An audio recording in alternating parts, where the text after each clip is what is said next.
Saya kaget kemarin Pak Batiar Hamzah, Deputi Gubernur BI, menyatakan dia kaget ekspor naik tapi tidak ada dolar. Justru saya kaget Deputi Gubernur Bank Indonesia kaget. Nah itulah Presiden Jokowi menyatakan ekspor nikel yang diserahkan ke Cina katanya naik dari 2 miliar dolar menjadi 20 miliar dolar. Tapi nggak ada yang kembali. Itu sama dengan menyerahkan tambang kita ke Cina dan diangkut ke Cina dan tidak kembali. Bapak dan Ibu tahu gaji Deputi Gubernur Bank Indonesia kira-kira dengan fasilitas yang terima itu 500 juta per bulan. Hanya menghasilkan kaget. Tapi saya paham, pasti dia tidak berani mengemukakan kemana uang nikel dan siapa di balik ekspor nikel, kemana uang batu bara dan siapa di balik ekspor batu bara, kemana uang CPO dan siapa di balik ekspor CPO. Kalau kita meninggalkan pemimpin-pemimpin yang tidak bernyali, maka bangsa ini akan habis dijual. Saya kaget kemarin Pak Batiar Hamzah, Deputi Gubernur BI, menyatakan dia kaget ekspor naik tapi tidak ada dolar. Justru saya kaget Deputi Gubernur Bank Indonesia kaget. Karena harusnya dia mengemukakan dolar tidak kembali adalah dari sini, ini. Nah itulah Presiden Jokowi menyatakan ekspor nikel yang diserahkan ke Cina katanya naik dari 2 miliar dolar menjadi 20 miliar dolar. Tapi nggak ada yang kembali. Itu sama dengan menyerahkan tambang kita ke Cina dan diangkut ke Cina dan tidak kembali. Terus itu tepuk tangan, hebat katanya. Hebatnya di mana? Kalau hanya itu pasti lebih hebat kita semua. Undang semua orang di sini ngambil, pergi sana. Nah ini semua menurut saya otak saya nggak pernah masuk akal saya. Bayangkan Deputi Gubernur Bank Indonesia, Bapak dan Ibu tahu gaji Deputi Gubernur Bank Indonesia kira-kira dengan fasilitas yang terima itu 500 juta per bulan. Hanya menghasilkan kaget. Logikanya di mana?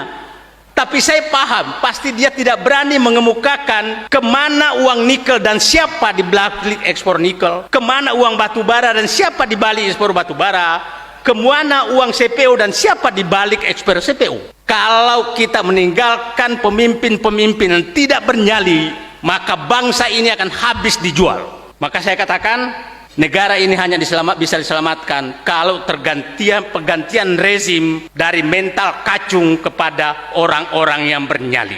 Itu saya pikir yang kita harus tanamkan selain kebersamaan. Saatnya mental kacung menyerahkan kekuasaan ini untuk menyelamatkan negeri ini kepada manusia-manusia bernyali yang berhasil, yang punya semangat dan tidak takut menghadapi para cukong-cukong kekuasaan yang membungkus diri sebagai mentor pada politisi-politisi tertentu. Itu saya pikir yang perlu kita rumuskan nanti malam, karena saya harus pergi. Bahwa saya katakan bangsa ini hanya bisa diselamatkan apabila terjadi pergantian rezim.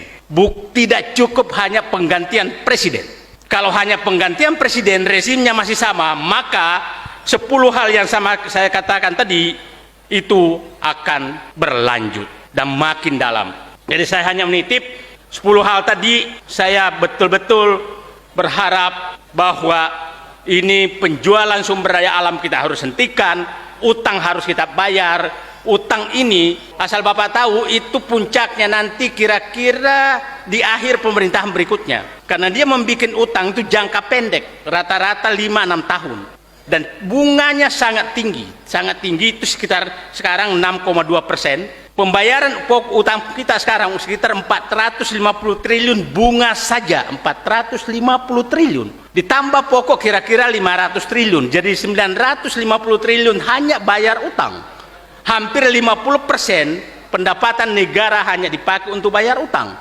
Jadi jangan Bapak dan Ibu heran, pupuk susah didapat, BBM harus naik, listrik harus naik, apa segala naik, karena tidak ada lagi uang dipakai untuk subsidi itu, dipakai untuk bayar utang. Nah, dengan bangga terus menambah utang. Nah, itulah saya katakan tadi